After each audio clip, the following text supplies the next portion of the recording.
أما بعد فأعوذ بالله السميع العليم من الشيطان الرجيم. بسم الله الرحمن الرحيم.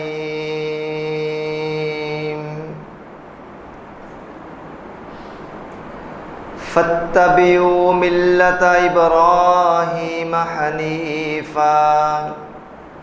وما كان من المشرکین.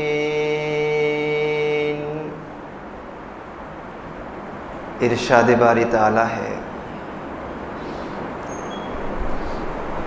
لوگو تم ابراہیم علیہ السلام کے دین کی پیروی کرو. وہ ایک اللہ کو ماننے والے تھے اور اللہ کے ساتھ کسی کو شریک ٹھہرانے والے نہ تھے. صدق اللہ العظیم و صدق رسول النبی الکریم. اللہ خالق العالم کی مختصر حمد و ثنا، جو اکیلا پوری کائنات کے نظام کو بڑی خوبصورتی سے چلا رہا ہے. وہ مالک ہمیشہ سے ہے اور ہمیشہ رہے گا. وہ اللہ کل بھی زندہ تھا، وہ اللہ آج بھی زندہ ہے اور وہ اللہ ہمیشہ زندہ رہے گا. وہ مالک جس نے کان کی ہڈی سے سنوایا، آنکھ کی پتلی سے دکھلایا اور زبان کی بوٹی سے بلوایا. ان گنت لاتعداد بے شمار ہر قسم کے جائز درود و سلام امام الانبیاء جناب محمد الرسول اللہ صلی اللہ علیہ وآلہ وسلم کی ذات اقدس کے لیے. عزیز بھائیوں، دوستوں، بزرگوں، نوجوان ساتھیوں، قابل عزت، قابل احترام پردہ نشی میری اسلامی روحانی ماؤ بہنوں، میں نے آپ احباب کے سامنے سورہ آل عمران کی ایک آیت مبارکہ تلاوت کی ہے. اس مناسبت سے آج کی ہماری گفتگو کا عنوان ہے سیرت ابراہیم عمل کے آئینے میں. ابراہیم علیہ السلام یہ اللہ کے وہ پیغمبر ہیں جنہیں یہ اعزاز حاصل ہے کہ صرف انہی کی آل اولاد میں سے اللہ تعالیٰ نے 70,000 انبیاء کو دنیا میں مبعوث فرمایا ہے. ابراہیم اللہ کے وہ پیغمبر ہیں کہ ان کے 2 بیٹے، ایک کا نام اسماعیل ہے اور دوسرے کا نام اسحاق علیہ السلام ہے. اسحاق کے بیٹے یعقوب ہیں اور یعقوب کے بیٹے یوسف ہیں. بیٹا بھی نبی ہے، پوتا بھی نبی ہے، پڑپوتا بھی نبی ہے. اسحاق علیہ السلام کی اولاد سے یعقوب یوسف علیہ السلام کے سلسلہ سے آگے بڑھاتے ہوئے جناب عیسیٰ علیہ السلام تک انبیاء کا ایک تسلسل چلتا ہے اور یہ کڑی آ کے جناب عیسیٰ علیہ السلام پہ ختم ہو جاتی ہے. مگر دوسرے بیٹے جن کو ذبیح اللہ اسماعیل علیہ السلام کہا جاتا ہے، اس لڑی سے ایک ہی نبی دنیا میں آتے ہیں اور یہ وہی نبی تھے جن کی ابراہیم اور اسماعیل علیہ السلام نے اللہ سے بیت اللہ کی دیواریں بناتے ہوئے دعا کی تھی. اور وہ نبی میرے اور آپ کے آخری پیغمبر محمد الرسول اللہ صلی اللہ علیہ وآلہ وسلم ہیں. اسی لیے جناب ابراہیم علیہ السلام کو رسول اللہ صلی اللہ علیہ وآلہ وسلم کے جد امجد کہا جاتا ہے. اسماعیل علیہ السلام کی اولاد سے صرف ایک ہی نبی دنیا میں تشریف لائے ہیں، وہ آخری نبی محمد الرسول اللہ صلی اللہ علیہ وآلہ وسلم ہیں.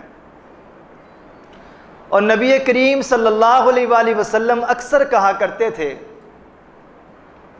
کہ میری شکل و شباہت اور میرے جسم کے اعضاء اور میری صورت میرے رب نے میرے دادا ابراہیم علیہ السلام جیسی بنائی ہے۔ ابراہیم علیہ السلام یہ اللہ کے وہ پیغمبر ہیں کہ قرآن مجید کی 25 صورتوں میں تقریباً 69 مرتبہ ان کا نام اور ان کا تذکرہ رب کبریا نے اپنے قرآن مجید کے اندر کیا ہے۔ یہ اللہ کے وہ پیغمبر ہیں کہ جنہیں قرآن مجید کے اندر خلیل اللہ، اللہ کا دوست بھی کہا گیا ہے۔ پدر ذبی اللہ کے باپ کا لقب بھی ان کو دیا گیا ہے۔ مہمان نواز کا لقب بھی ان کو دیا گیا ہے۔ حلیم اور کریم کا لقب بھی ان کو دیا گیا ہے۔ معاف کرنے والے کا لقب بھی ان کو دیا گیا ہے۔ صدیق النبیہ، نبیوں میں سب سے سچے ہونے کا لقب بھی ان کو دیا گیا ہے۔ اور اللہ کی آزمائشوں اور اللہ رب رحمان کے امتحانوں میں پورا اترنے پہ اللہ تعالیٰ نے ان کو خلیل اللہ کا لقب سے بھی نوازا ہے۔ یہ اللہ تعالیٰ کے وہ عظیم نبی ہیں کہ زندگی کے آغاز سے لے کر زندگی کے اختتام تک اللہ تعالیٰ نے جس بھی آزمائش کی بٹی میں سے ابراہیم علیہ السلام کو گزارا ہے، ابراہیم علیہ السلام اس آزمائش پہ نہ صرف پورا اترتے ہیں بلکہ پورا اترنے کا حق ادا کر دیتے ہیں۔ اور تعجب اور خوشی کی بات یہ ہے اور حیرانگی کا پہلو بھی اس بات کے اندر ہے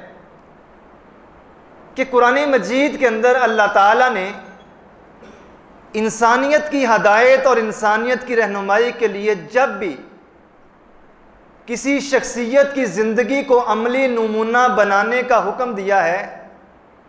تو سامنے کائنات کے پیغمبر محمد الرسول اللہ کی ذات گرامی آتی ہیں۔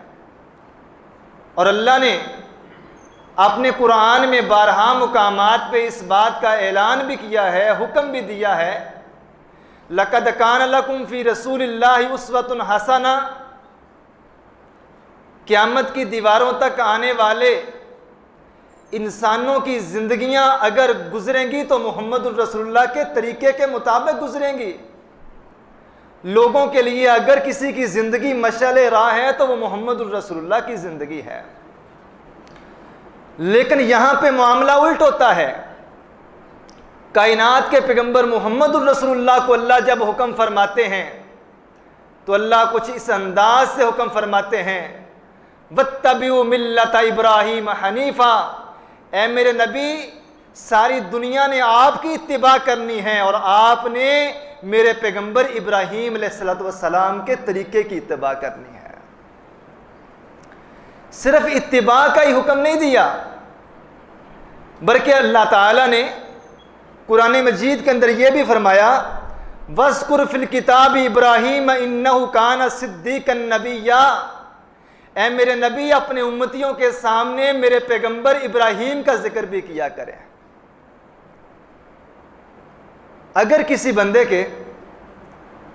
ذہن میں یہ بات آ جائے کہ ہمارے پیغمبر تو محمد الرسول اللہ ہیں، عیسیٰ علیہ السلام، موسیٰ علیہ السلام، ابراہیم علیہ السلام، جتنے بھی انبیاء دنیا میں تشریف لائے ہیں، ہمیں ان کا تذکرہ نہیں کرنا چاہیے یا ہمیں صرف محمد الرسول اللہ کی بات کرنی چاہیے؟ یہ ذہن، یہ سوچ، یہ فکر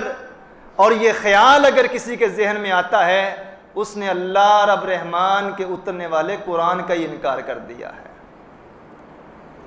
کیونکہ قرآن مجید کے پہلے ہی صفحے پہ اس بات کا اعلان ہو چکا ہے اور بار بار اللہ نے اس بات کی لوگوں کو تنبیہ فرمائی ہے۔ لوگوں، ارکان اسلام 5 ہیں اور دوسرا جو اسلام کا رکن ہے کہ اللہ کے بعد اللہ کے نبیوں پہ ایمان لانا ہے، وہ نبی صرف محمد الرسول اللہ صلی اللہ علیہ وآلہ وسلم نہیں ہیں بلکہ جتنے بھی انبیاء دنیا میں تشریف لائے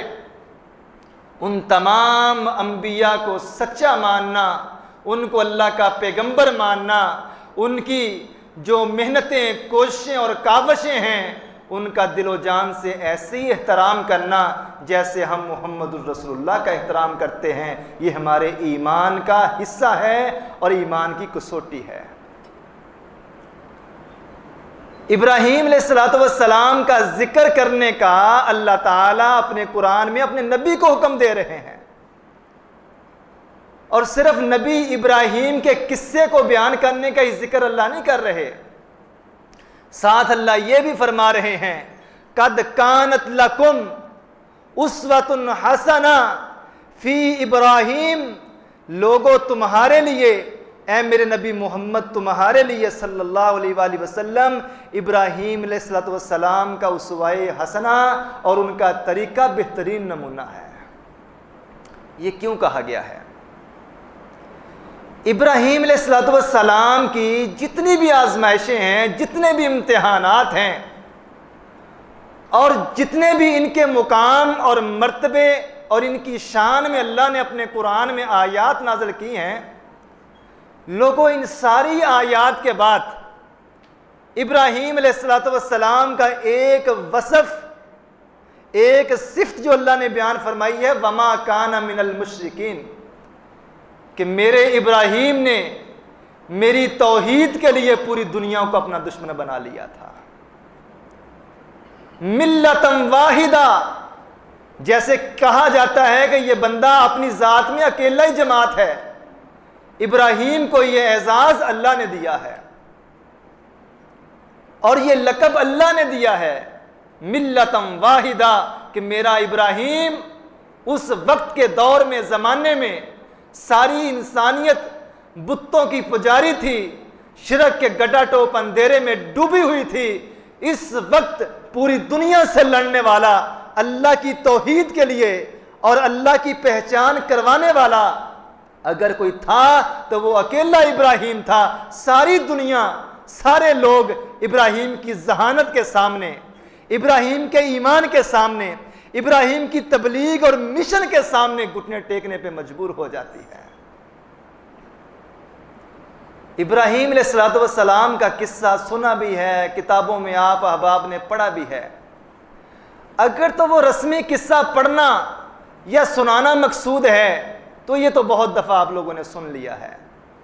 لیکن اگر عمیق نظری سے دیکھا جائے، اور دیکھنا بھی عمیق نظری سے ہی چاہیے،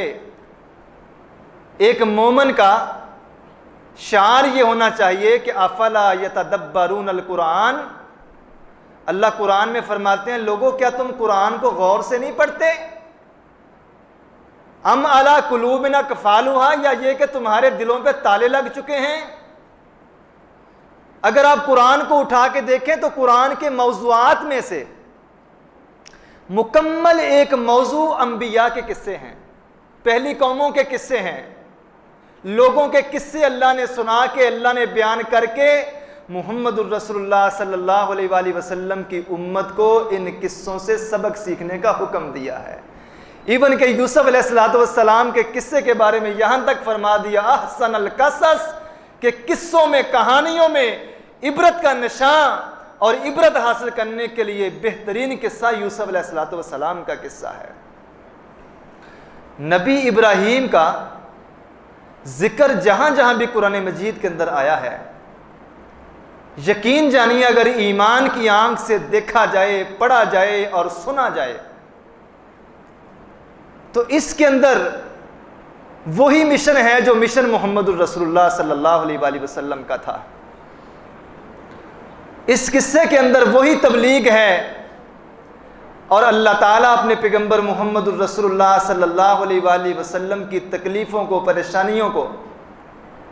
اور کفار کی طرف سے اذیتیں دینے کے بعد، طائف کی وادی میں پتھر پڑنے کے بعد،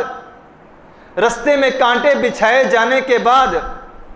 رسول اللہ پہ گندی اوجڑی اونٹ کی لا کے رکھنے کے بعد، رسول اللہ کے گلے میں چادر لپیٹنے کے بعد، رستے میں کانٹے بچھائے جانے کے بعد، اتنی تکلیفیں جب آتی ہیں، اللہ کے رسول پھر بھی اپنی مشن پہ گامزن ہیں، قدموں میں ذرا بھی لڑکڑاہٹ نہیں آتی. اللہ اپنے نبی کو اس موقع پہ یہ حکم دیتے ہیں کہ اے میرے پیغمبر محمد الرسول اللہ، جو تکلیفیں آپ کو دی جا رہی ہیں، جو اذیتیں میرے دین کی تبلیغ میں آپ کو اٹھانی پڑ رہی ہیں، اس سے ملتی جلتی بلکہ اس سے بھی زیادہ تکلیفیں میرے خلیل اللہ ابراہیم علیہ السلام کو دی گئی ہیں۔ ابراہیم علیہ السلام جب تبلیغ کا آغاز کرتے ہیں، اور حیرانگی کی بات یہ ہے کہ جس گھر میں ابراہیم علیہ السلام نے آنکھ کھولی وہ گھر بت بنانے کا مرکز تھا، اور اللہ تعالیٰ نے ان کے باپ کا ذکر آزر کے نام سے اپنے قرآن کے اندر کیا ہے، اور اللہ تعالیٰ نے فرمایا ہے کہ میرے نبی ان کے سامنے ابراہیم کا ذکر کیجئے اور ان کے باپ آزر کا ذکر کیجئے کہ جب انہوں نے اپنے باپ آزر سے کہا تھا یا ابتی لما تعبد ما لا يسمع ولا يبصر، اے میرے ابا جان یہ آپ کن کاموں میں پڑے ہوئے ہیں؟ جن بتوں کو آپ بنا رہے ہیں، لکڑی کے پتھر کے بت بنا کے اور مٹی کو تراش کے جو آپ مورتیاں تیار کرتے ہیں، ما لا يسمع ولا يبصر ولا يغني، یہ نہ سنتے ہیں، نہ بولتے ہیں، اور نہ ہی لوگوں کو کوئی فائدہ دے سکتے ہیں۔ نمرود کا تسلط تھا، نمرود کی بادشاہ تھی، اور نمرود کا وزیر خاص، مشیر خاص ابراہیم علیہ السلام کے والد گرامی آزر تھے، اور ان کے بنائے ہوئے بت وہ نہ صرف بت پرست تھے بلکہ بت تراش بھی تھے، بت فروش بھی تھے، بت بنانے والے بھی تھے، بت بیچنے والے بھی تھے، اور ان بتوں کی پوجا کرنے والے بھی تھے۔ ابراہیم علیہ السلام نے جب تبلیغ کا آغاز کیا ہے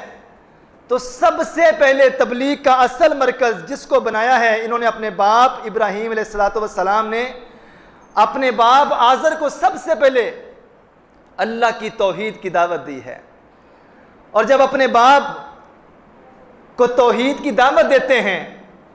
اور اپنے باپ کو اللہ رب رحمان کے مقابلے میں کھڑے کیے جانے والے بتوں کی رسوائی اور ان کی بے بسی کا ذکر کرتے ہیں، تو اللہ اپنے قرآن میں فرماتے ہیں وَاذْكُرْ فِي الْكِتَابِ إِبْرَاهِيمَ إِنَّهُ كَانَ صِدِّيقًا نَبِيًّا، اے میرے پیغمبر محمد الرسول اللہ صلی اللہ علیہ وآلہ وسلم، ان لوگوں کے سامنے میرے پیغمبر ابراہیم کے قصے کو بیان کیجئے، وہ میرا بڑا ہی سچا پیغمبر تھا۔ اذ قال لأبيه يا أبت لما تعبد ما لا يسمع ولا يبصر ولا يغني عنك شيئا، اے ابا جان آپ ان مورتیوں کو، ان بتوں کو، ان لکڑی کے تراشے ہوئے، پتھروں سے تراشے ہوئے جو مجسمے تیار کر رہے ہیں، یہ تو بے جان ہیں۔ ابا جان آپ یہ کام چھوڑ دیجئے، اس لیے چھوڑ دیجئے اے ابا جان، یا ابتی انی قد جانی من العلم ما لم یاتک،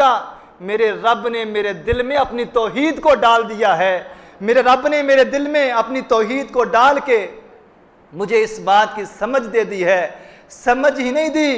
فَاتَّبِعْنِي أَهْدِكَ صِرَاطًا سَوِيًّا، میرے اللہ نے مجھے سیدھے رستے پہ چلا دیا ہے۔ اے ابا جان ایک اللہ کی عبادت کرنے والے بن جائیے۔ آگے سے کیا کہتے ہیں، یا آباتی، انداز دیکھیں، باپ سے بات کر رہے ہیں تو تمیز کے دائرے میں رہ کر، اختلاف ہو جانا کوئی بڑی بات نہیں، باپ کے مسلک سے، باپ کے عقیدے سے اختلاف ہے، لیکن ادب اور احترام کا پہلو اللہ نے وہی الفاظ اپنے قرآن کا حصہ بنا دیے، یا ابتی، اے میرے ابا جان، اے میرے ابا جان کے ساتھ اپنے والد گرامی کو مخاطب کرتے ہوئے کہتے ہیں یا ابتی انی اخاف، اے میرے باپ مجھے ڈر لگتا ہے، میں اس بات سے ڈرتا ہوں ان یمسک عذاب من الرحمن، کہ اس روئے زمین پر جتنے بھی ظلم کیے جاتے ہیں سارے ظلموں سے بڑا ظلم یہ ہے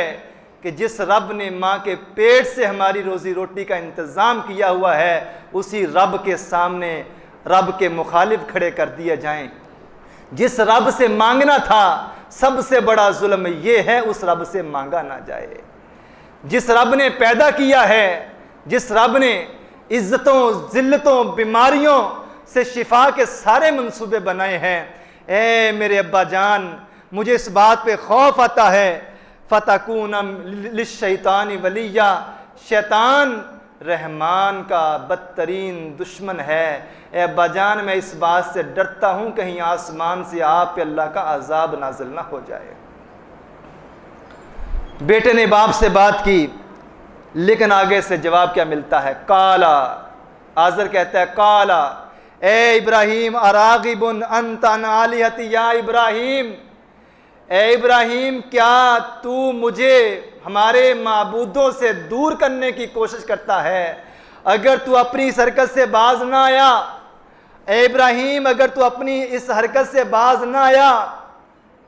میں تجھے مار مار کے سنگسار کر دوں گا اور میں تجھے اپنے گھر سے نکال دوں گا۔ باپ نے اللہ کی توحید کو ماننے سے انکار کیا اور ابراہیم علیہ السلام کیا کہتے ہوئے گھر سے نکل جاتے ہیں؟ اے ابا جان اگر آپ نے اللہ کی توحید کو نہیں ماننا، اے ابا جان اگر آپ نے اپنے رستے کو نہیں چھوڑنا، اگر آپ نے اللہ کی مخالفت کو نہیں چھوڑنا تو آج سے قالوا سلاما ساستغفر لک ربی، اے ابا جان پھر آج سے میرے اور آپ کے رستے الگ ہیں۔ میں ہمیشہ آپ سے اس وقت تک اپنے رب سے آپ کی ہدایت کی دعا کرتا رہوں گا جب تک آسمان سے میرا رب میرے لیے کوئی حکم نازل نہیں کر دیتا۔ یہ مکالمہ، یہ ڈائیلاگ ابراہیم علیہ السلام کے اور ان کے باپ کے درمیان جو ہوتا ہے، اللہ نے اپنے قرآن کا حصہ بنا دیا اور محمد الرسول اللہ کے امتیوں کو، صحابہ کو یہ حکم دے دیا کہ ایمان اور اسلام کا رشتہ خاندانی رشتہ داریوں سے بڑھ کر ہے۔ اور اسی لیے تو اللہ کے پیغمبر نے فرمایا تھا مومن مومن کا آئینہ ہے، مومن مومن کے لیے کنگھی کے دندانوں کی طرح ہے، مومن مسلمان مسلمان کے لیے دیوار کے اندر لگی ہوئی اینٹوں کی طرح ہے۔ مسلمان پوری دنیا میں جہاں کہیں بھی ہو اگر وہ ایک اللہ پہ ایمان لانے والا ہے تو یہ مسلمان مسلمان کا بھائی ہے۔ رستہ چھوڑ دیتے ہیں، گھر سے جدا ہو جاتے ہیں اور میرے اور آپ کے لیے عملی زندگی میں اپنانے والا ایک سبق چھوڑ جاتے ہیں، جو سبق اللہ کے پیغمبر محمد الرسول اللہ نے بھی دیا ہے۔ وہ سبق کیا ہے؟ ابراہیم علیہ السلام کے اس واقعہ کے اندر کہ بات کیسی بھی ہو، اختلاف جیسا بھی ہو، معاملات جس قدر بھی بگڑ جائیں، لیکن سمجھدار اور حلالی بچے ہمیشہ اپنے ماں باپ سے ادب سے بات کرتے ہیں۔ دوسری بات، اولاد کے لیے یہ سبق ہے، اگر کبھی تم محسوس کرو، اگر کبھی تم محسوس کرو، الحمدللہ ہمارے معاشرے میں تو ایسا دیکھنے میں ہمیں خال خال ہی ملتا ہے، اگر پھر بھی تم محسوس کرو کہ باپ اللہ کو چھوڑ کر اللہ کے علاوہ کسی اور سے مانگ رہا ہے، اللہ کو چھوڑ کر کسی اور سے اولاد کا طلبگار ہے، اللہ کو چھوڑ کر کسی اور جگہ سے شفا کی امید لگائے بیٹھا ہے، یہ عقیدے کی خرابی اگر دیکھو تو ابراہیم علیہ السلام کی سیرت سے یہ سبق بھی اپنا لیجئے۔ اگر ایسی بات ہے تو باپ کو ساتھ ساتھ بتانا بھی ہے اور ساتھ سجدے میں گر کے رب کو مناتے ہوئے باپ کے لیے دعا بھی کرنی ہے۔ اگر اللہ نے توحید کی دولت سے مالا مال کیا ہے، پھر بھی جب تک ماں باپ زندہ ہیں اپنی دعاؤں میں ماں باپ کو یاد رکھنا ہے، اور اس سلسلے کو جب تک اولاد کی زندگی ہے ختم نہیں ہونے دینا، کیونکہ رسول اللہ صلی اللہ علیہ وآلہ وسلم نے فرمایا جب انسان فوت ہو جاتا ہے اور جنت میں اچانک اس جنتی کا مقام اور مرتبہ بلند کیا جاتا ہے تو جنتی اللہ سے سوال کرتا ہے، اے اللہ اعمال کا سلسلہ منقطع ہو گیا، نیکیوں کا سلسلہ منقطع ہو گیا، اے اللہ میں تو مر کے قبر میں آ کے تیری جنت تک پہنچ گیا ہوں، اے اللہ اب میرا مقام اچانک جنت کے اندر بلند کیوں کر دیا گیا؟ اللہ تعالیٰ جواب دیتے ہیں، آج زمین کے اوپر تیرے بیٹے نے یا تیری بیٹی نے تیرے حق میں ہاتھ اٹھا کے مجھ رب کبریا سے دعا کی ہے، تیری اولاد کی دعا کی وجہ سے میں نے جنت کے اندر تیرے مقام کو اور بلند کر دیا ہے۔ ابراہیم علیہ السلام کی زندگی سے ہمیں یہ سبق ملتا ہے کہ ایک فرما بردار بیٹے کی حیثیت سے ماں باپ کی اطاعت اور فرما برداری کرنی ہے، ماں باپ کے لیے دعا کرنی ہے، ماں باپ کے ساتھ بدتمیزی اور بدسلوکی والا معاملہ کبھی نہیں کرنا۔ ابراہیم علیہ السلام کی زندگی سے اللہ کے قرآن سے ایک اور سبق دیکھیے کہ ابراہیم علیہ السلام پیغمبر ایک دن اپنے رب سے سوال کرتے ہیں، اور میرے اور آپ کے ایمان کو جھنجھوڑنے کے لیے یہ واقعہ کافی ہے، اور مجھے اور آپ کو اپنی موت اور موت کے بعد آنے والی زندگی کو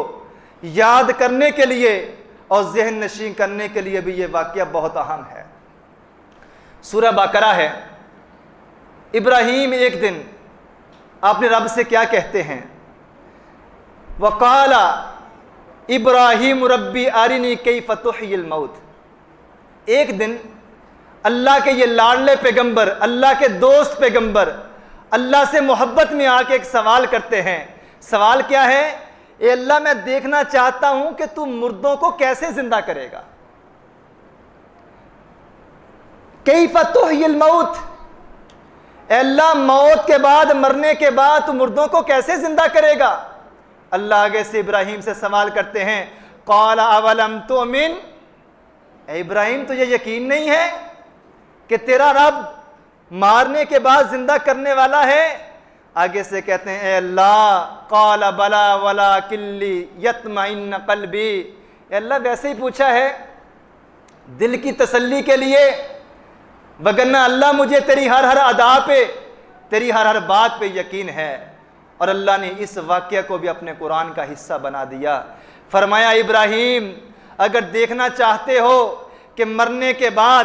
لوگ کیسے زندہ کیے جائیں گے، قال فخذ اربعۃ من الطیر فصرہن، اے ابراہیم 4 پرندے لے لو اور ان 4 پرندوں کا گوشت بنا لو، ان 4 پرندوں کے گوشت بنانے کے بعد ان کے گوشت کے ٹکڑوں کو آپس میں مکس کر لو، ثم اجعل علی کل جبل منہن جزءا، پھر پہاڑ کے اوپر اس مکس کیے ہوئے گوشت کے ٹکڑوں کو بانٹ کے جگہ جگہ پہ رکھ دو، ثم ادعوہن یاتینک سعیا، اور پھر ان 4 پرندوں کو باری باری آواز دو، یاتینک سعیا، تو دیکھے گا کیسے وہ پرندے بوٹیوں سے گوشت کے ٹکڑوں سے جڑتے ہیں، کیسے وہ ایک پرندے کی شکل اختیار کرتے ہیں، کیسے ان کے اوپر پر آتے ہیں، کیسے میں اللہ ان کے اندر جان ڈالتا ہوں، کیسے دوبارہ ان کی آنکھیں بناتا ہوں، کیسے دوبارہ میں ان کو اڑنے کی صلاحیت دیتا ہوں، کیسے دوبارہ ان کے کان تیری آواز کو سننے کے لیے بنا دوں گا، یاتینک سعیا۔ ایسے ہی ہوتا ہے، 4 پرندے ذبح کیے جاتے ہیں، گوشت مکس کیا جاتا ہے، پہاڑ پہ رکھا جاتا ہے، اور وہ جب آواز دیتے ہیں، ایک ایک پرندے کو جب آواز دی جاتی ہے گوشت کی بوٹیاں حرکت میں آتی ہیں اور آپس میں جڑتی ہیں، کیسے پرندے کی شکل بنتی ہے۔ وَعَلَمْ أَنَّ اللَّهَ عَزِيزٌ حَكِيمٌ، وہ 4 پرندے اڑتے ہیں اور اڑ کے ابراہیم علیہ السلام کے پاس آ جاتے ہیں۔ سیرت ابراہیم عمل کے آئینے میں وقت کا پیغمبر اللہ سے سوال کر رہا ہے، اے اللہ مرنے کے بعد زندہ کیسے کرے گا؟ اللہ نے ایک نشانی دکھا دی، اور ساتھ اللہ نے اپنے قرآن میں مشرکین مکہ جو محمد الرسول اللہ کے دشمن تھے ان کی بات کا بھی جواب دے دیا کہ انسان کا جسم مٹی میں مل کر مٹی ہو جاتا ہے، اور اللہ اپنے قرآن میں فرماتے ہیں لوگوں جب تمہارے جسم کے اعضاء مٹی میں مل جائیں گے کچھ نہ کچھ تو وجود ہوگا. یہ بیک بون ریڑھ کی ہڈی یہ تو باقی بچے گی. میں تمہیں اس وقت بنا سکتا تھا جب تمہارا وجود ہی نہیں تھا, جب ہڈی بھی نہیں تھی, جب نشانی بھی نہیں تھی. میں نے تو تمہیں اس وقت وجود میں لا دیا جب تمہاری کوئی نہ کوئی ہڈی, کوئی نہ کوئی پسلی, کوئی نہ کوئی جسم کا اعضاء نہ بھی ہو تو مٹی کے اندر ذرات تو ملے ہوں گے نا. تب تو اللہ کے لیے بنانا اور بھی آسان ہے. اس اللہ کا نظام ایسا ہے, کن فیکون. اسے جو چاہیے, جو کرنا ہوتا ہے وہ صرف حکم دیتا ہے, یہ کام ہو جا, وہ کام ہو کے اللہ کے سامنے آ جاتا ہے. بناؤں گا ہی نہیں. اس وقت دنیا میں 6.5-7 ارب کے قریب آبادی ہے. آپ اندازہ کریں, ایک ہی باپ کی 6-7 اولاد ہے, 6-7 بیٹے ہیں. ساروں کی شکلیں آپس میں نہیں ملتی, ساروں کی عادات آپس میں نہیں ملتی. چھوڑیں ساری چیزوں کو, جسم کے اعضاء میں مشابہت ہو سکتی ہے, لیکن کسی باپ کے ہاتھوں کی انگلیوں کے نشان, فنگر پرنٹ اپنے بیٹے کے ساتھ نہیں ملتے, دوسرے کے اپنے بھائی کے ساتھ نہیں ملتے. 6.5-7 ارب کی دنیا کی آبادی میں ایک انسان کے فنگر پرنٹ دوسرے انسان کی فنگر پرنٹ کے ساتھ میچ نہیں کرتے. اللہ فرماتے ہیں جب میں قیامت کے روز تمہیں اٹھاؤں گا تو انہی فنگر پرنٹ کے ساتھ اٹھاؤں گا جو بالکل مٹ چکے ہوں گے, جن کا نام و نشان ختم ہو چکا ہوگا. ابراہیم علیہ السلام کی زندگی سے ملنے والے اسباق میں سے جب باپ کو دین کی دعوت دی, باپ نے دین کو قبول کرنے سے انکار کیا, پھر ابراہیم علیہ السلام باہر نکلتے ہیں اور لوگوں کو دین کی دعوت دیتے ہیں. لوگوں نے بھی دین کی دعوت قبول کرنے سے انکار کر دیا. ایک بڑا لمبا اور طویل واقعہ, انتہائی اختصار کے ساتھ خلاصے کے طور پہ, وقت کم ہے.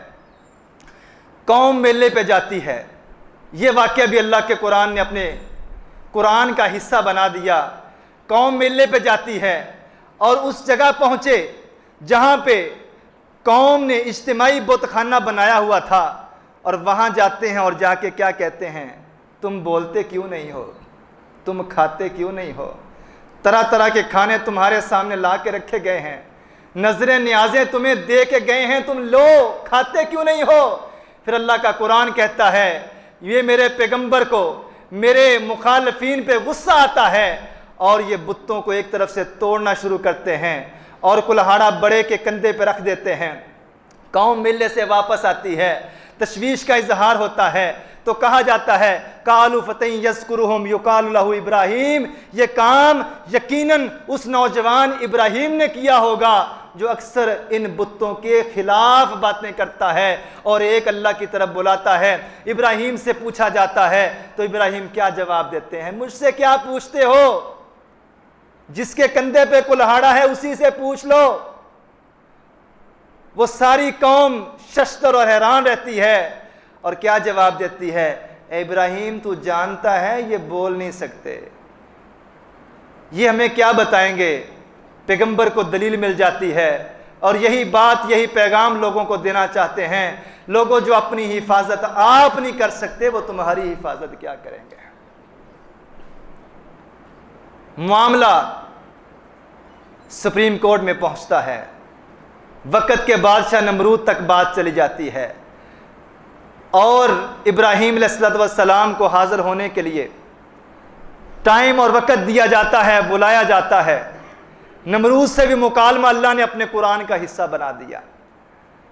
نمرود سے جب مکالمہ ہوتا ہے تو نمرود کہتا ہے تیرے رب کے اندر وہ کون سی ایسی بات ہے جو میرے اندر نہیں ہے.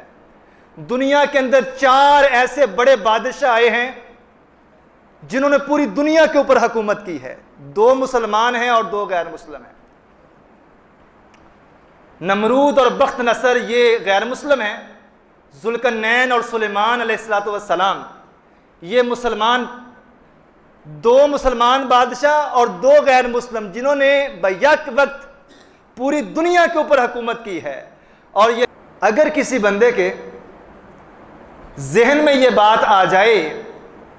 کہ ہمارے پیغمبر تو محمد الرسول اللہ ہیں، عیسیٰ علیہ السلام، موسیٰ علیہ السلام، ابراہیم علیہ السلام، جتنے بھی انبیاء دنیا میں تشریف لائے ہیں، ہمیں ان کا تذکرہ نہیں کرنا چاہیے یا ہمیں صرف محمد الرسول اللہ کی بات کرنی چاہیے؟ یہ ذہن، یہ سوچ، یہ فکر اور یہ خیال اگر کسی کے ذہن میں آتا ہے، اس نے اللہ رب رحمان کے اترنے والے قرآن کا ہی انکار کر دیا ہے، کیونکہ قرآن مجید کے پہلے ہی صفحے پہ اس بات کا اعلان ہو چکا ہے، اور بار بار اللہ نے اس بات کی لوگوں کو تنبیہ فرمائی ہے۔ لوگوں، ارکان اسلام 5 ہیں، اور دوسرا جو اسلام کا رکن ہے کہ اللہ کے بعد اللہ کے نبیوں پہ ایمان لانا ہے، وہ نبی صرف محمد الرسول اللہ صلی اللہ علیہ وآلہ وسلم نہیں ہیں، بلکہ جتنے بھی انبیاء دنیا میں تشریف لائے ان تمام انبیاء کو سچا ماننا، ان کو اللہ کا پیغمبر ماننا، ان کی جو محنتیں، کوششیں اور کاوشیں ہیں ان کا دل و جان سے ایسے ہی احترام کرنا جیسے ہم محمد الرسول اللہ کا احترام کرتے ہیں، یہ ہمارے ایمان کا حصہ ہے اور ایمان کی کسوٹی ہے۔ ابراہیم علیہ السلام کا ذکر کرنے کا اللہ تعالیٰ اپنے قرآن میں اپنے نبی کو حکم دے رہے ہیں، اور صرف نبی ابراہیم کے قصے کو بیان کرنے کا ہی ذکر اللہ نہیں کر رہے، ساتھ اللہ یہ بھی فرما رہے ہیں قد کانت لکم اسوۃ حسنہ فی ابراہیم، لوگو تمہارے لیے، اے میرے نبی محمد تمہارے لیے صلی اللہ علیہ وآلہ وسلم، ابراہیم علیہ السلام کا اسوہ حسنہ اور ان کا طریقہ بہترین نمونہ ہے۔ یہ کیوں کہا گیا ہے؟ ابراہیم علیہ السلام کی جتنی بھی آزمائشیں ہیں، جتنے بھی امتحانات ہیں، اور جتنے بھی ان کے مقام اور مرتبے اور ان کی شان میں اللہ نے اپنے قرآن میں آیات نازل کی ہیں، لوگوں ان ساری آیات کے بعد ابراہیم علیہ السلام کا ایک وصف، ایک صفت جو اللہ نے بیان فرمائی ہے، وما کان من المشرکین، کہ میرے ابراہیم نے میری توحید کے لیے پوری دنیا کو اپنا دشمن بنا لیا تھا۔ ملتم واحدہ، جیسے کہا جاتا ہے کہ یہ بندہ اپنی ذات میں اکیلا ہی جماعت ہے، ابراہیم کو یہ اعزاز اللہ نے دیا ہے اور یہ لقب اللہ نے دیا ہے،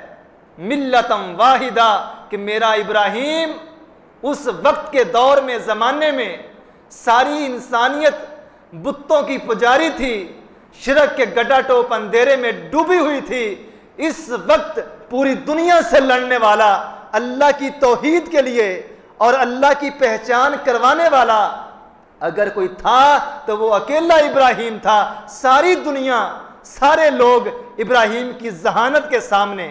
ابراہیم کے ایمان کے سامنے، ابراہیم کی تبلیغ اور مشن کے سامنے گھٹنے ٹیکنے پہ مجبور ہو جاتی ہے۔ ابراہیم علیہ السلام کا قصہ سنا بھی ہے، کتابوں میں آپ احباب نے پڑھا بھی ہے۔ اگر تو وہ رسمی قصہ پڑھنا یا سنانا مقصود ہے تو یہ تو بہت دفعہ آپ لوگوں نے سن لیا ہے، لیکن اگر عمیق نظری سے دیکھا جائے، اور دیکھنا بھی عمیق نظری سے ہی چاہیے، ایک مومن کا شعار یہ ہونا چاہیے کہ افلا یتدبرون القرآن، اللہ قرآن میں فرماتے ہیں لوگوں کیا تم قرآن کو غور سے نہیں پڑھتے؟ ام علی قلوبنا اقفالھا، یا یہ کہ تمہارے دلوں پہ تالے لگ چکے ہیں؟ اگر آپ قرآن کو اٹھا کے دیکھیں تو قرآن کے موضوعات میں سے مکمل ایک موضوع انبیاء کے قصے ہیں، پہلی قوموں کے قصے ہیں، لوگوں کے قصے اللہ نے سنا کے، اللہ نے بیان کر کے محمد الرسول اللہ صلی اللہ علیہ وآلہ وسلم کی امت کو ان قصوں سے سبق سیکھنے کا حکم دیا ہے۔ ایون کہ یوسف علیہ السلام کے قصے کے بارے میں یہاں تک فرما دیا احسن القصص، کہ قصوں میں، کہانیوں میں عبرت کا نشان اور عبرت حاصل کرنے کے لیے بہترین قصہ یوسف علیہ السلام کا قصہ ہے۔ نبی ابراہیم کا ذکر جہاں جہاں بھی قرآن مجید کے اندر آیا ہے، یقین جانیے اگر ایمان کی آنکھ سے دیکھا جائے، پڑھا جائے اور سنا جائے تو اس کے اندر وہی مشن ہے جو مشن محمد الرسول اللہ صلی اللہ علیہ وآلہ وسلم کا تھا۔ اس قصے کے اندر وہی تبلیغ ہے، اور اللہ تعالیٰ اپنے پیغمبر محمد الرسول اللہ صلی اللہ علیہ وآلہ وسلم کی تکلیفوں کو، پریشانیوں کو اور کفار کی طرف سے اذیتیں دینے کے بعد، طائف کی وادی میں پتھر پڑنے کے بعد، رستے میں کانٹے بچھائے جانے کے بعد، رسول اللہ پہ گندی اوجڑی اونٹ کی لا کے رکھنے کے بعد، رسول اللہ کے گلے میں چادر لپیٹنے کے بعد، رستے میں کانٹے بچھائے جانے کے بعد، اتنی تکلیفیں جب آتی ہیں، اللہ کے رسول پھر بھی اپنی مشن پہ گامزن ہیں، قدموں میں ذرا بھی لڑکڑاہٹ نہیں آتی۔ اللہ اپنے نبی کو اس موقع پہ یہ حکم دیتے ہیں کہ اے میرے پیغمبر محمد الرسول اللہ، جو تکلیفیں آپ کو دی جا رہی ہیں، جو اذیتیں میرے دین کی تبلیغ میں آپ کو اٹھانی پڑ رہی ہیں، اس سے ملتی جلتی بلکہ اس سے بھی زیادہ تکلیفیں میرے خلیل اللہ ابراہیم علیہ السلام کو دی گئی ہیں۔ ابراہیم علیہ السلام جب تبلیغ کا آغاز کرتے ہیں، اور حیرانگی کی بات یہ ہے کہ جس گھر میں ابراہیم علیہ السلام نے آنکھ کھولی، وہ گھر بت بنانے کا مرکز تھا، اور اللہ تعالیٰ نے ان کے باپ کا ذکر آزر کے نام سے اپنے قرآن کے اندر کیا ہے، اور اللہ تعالیٰ نے فرمایا ہے کہ میرے نبی ان کے سامنے ابراہیم کا ذکر کیجئے اور ان کے باپ آزر کا ذکر کیجئے، کہ جب انہوں نے اپنے باپ آزر سے کہا تھا یا ابتی لما تعبد ما لا يسمع ولا يبصر، اے میرے ابا جان یہ آپ کن کاموں میں پڑے ہوئے ہیں؟ جن بتوں کو آپ بنا رہے ہیں، لکڑی کے پتھر کے بت بنا کے اور مٹی کو تراش کے جو آپ مورتیاں تیار کرتے ہیں، ما لا يسمع ولا يبصر ولا يغني، یہ نہ سنتے ہیں، نہ بولتے ہیں، اور نہ ہی لوگوں کو کوئی فائدہ دے سکتے ہیں۔ نمرود کا تسلط تھا، نمرود کی بادشاہت تھی، اور نمرود کا وزیر خاص، مشیر خاص ابراہیم علیہ السلام کے والد گرامی آزر تھے، اور ان کے بنائے ہوئے بت وہ نہ صرف بت پرست تھے بلکہ بت تراش بھی تھے، بت فروش بھی تھے، بت بنانے والے بھی تھے، بت بیچنے والے بھی تھے، اور ان بتوں کی پوجا کرنے والے بھی تھے۔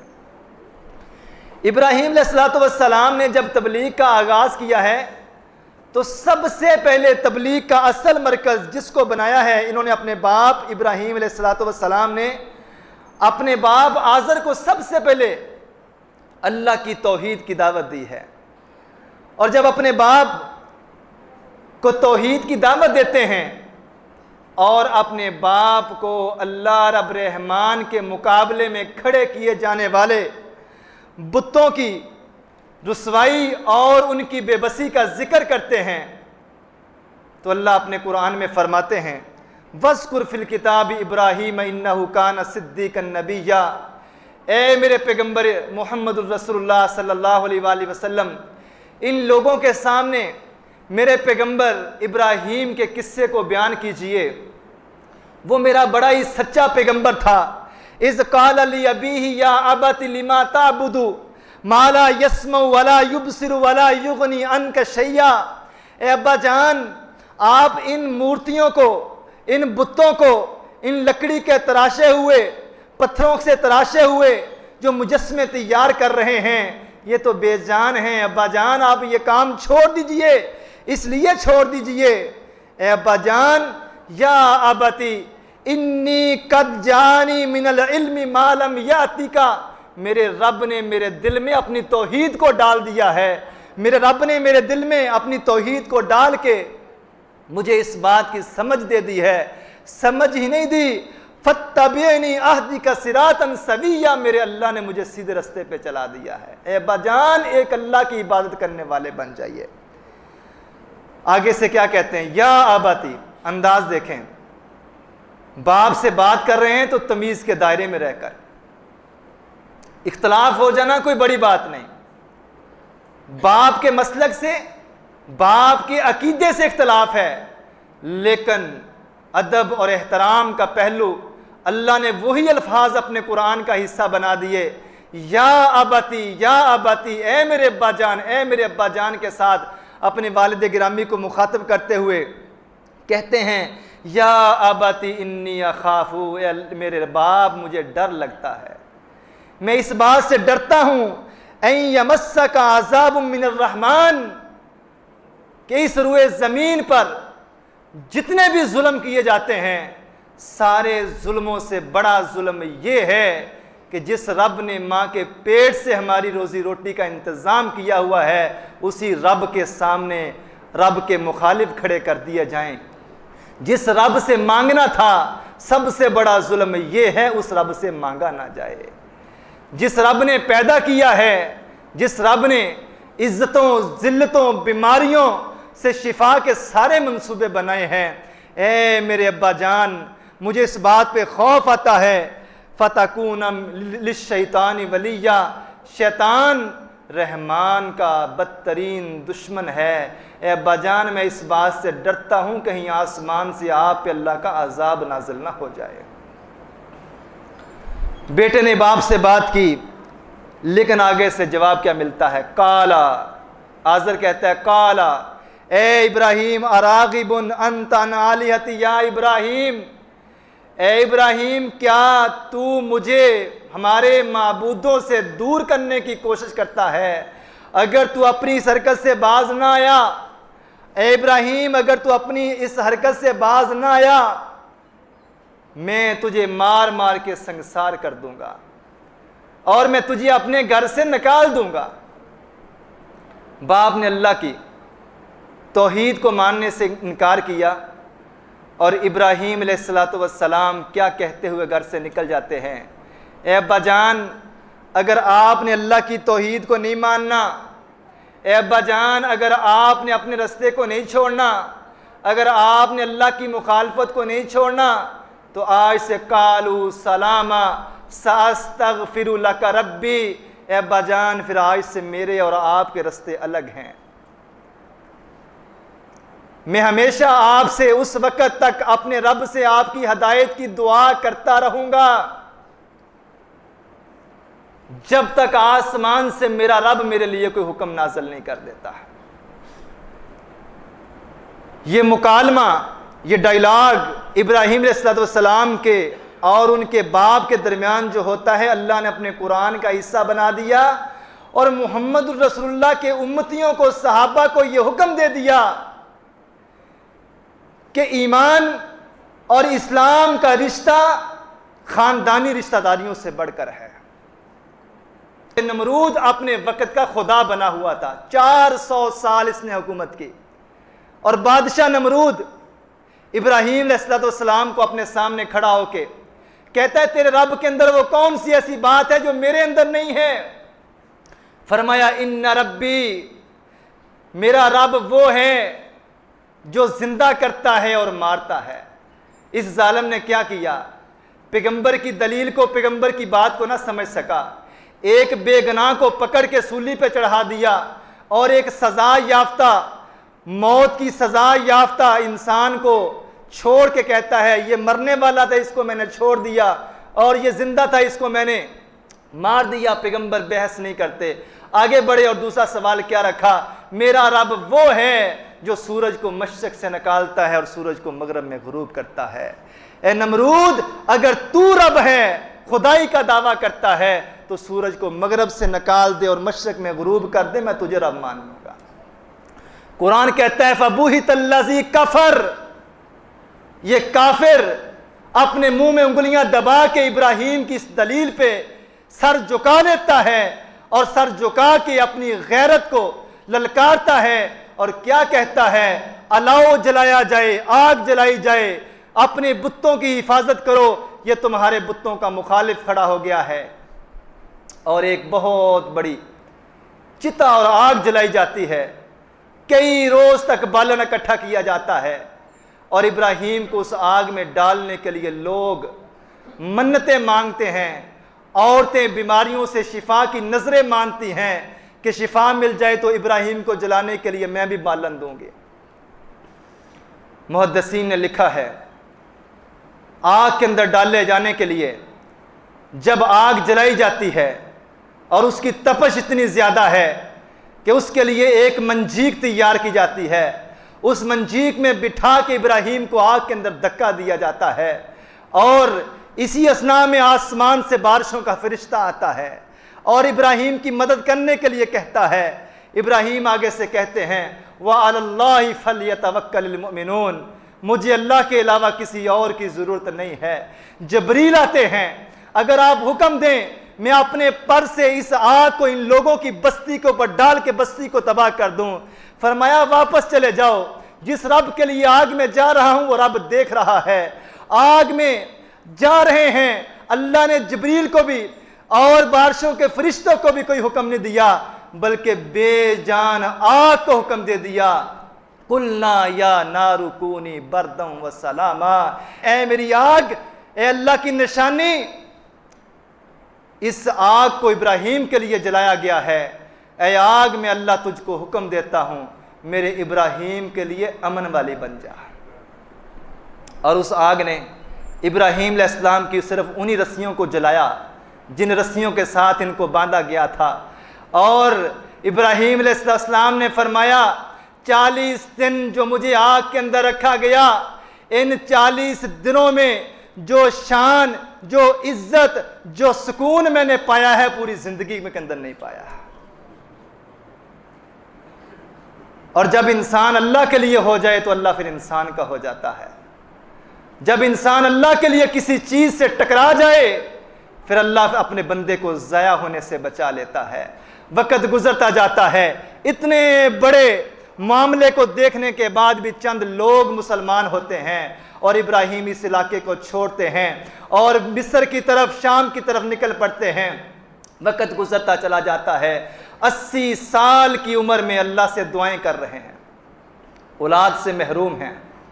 وقت کا پیغمبر ہے، سمجھنے کی بات ہے اور آخری باتیں ہیں۔ وقت کا پیغمبر 80 سال کی عمر، چھپ چھپ کے اللہ سے دعائیں، بڑھاپے کی عمر، ربی حبلی من الصالحین، اے اللہ مجھے نیک صالح اولاد عطا فرما دے۔ اور اللہ تعالیٰ نے ہاجرہ علیہ السلام سے 80 سال کی عمر میں اسماعیل علیہ السلام کو پیدا فرمایا۔ ابھی اسماعیل علیہ السلام پیدا ہوئے ہیں، شیر خارگی کی عمر ہے، دودھ پینے کی عمر ہے، اللہ نے ایک اور امتحان دے دیا، اے ابراہیم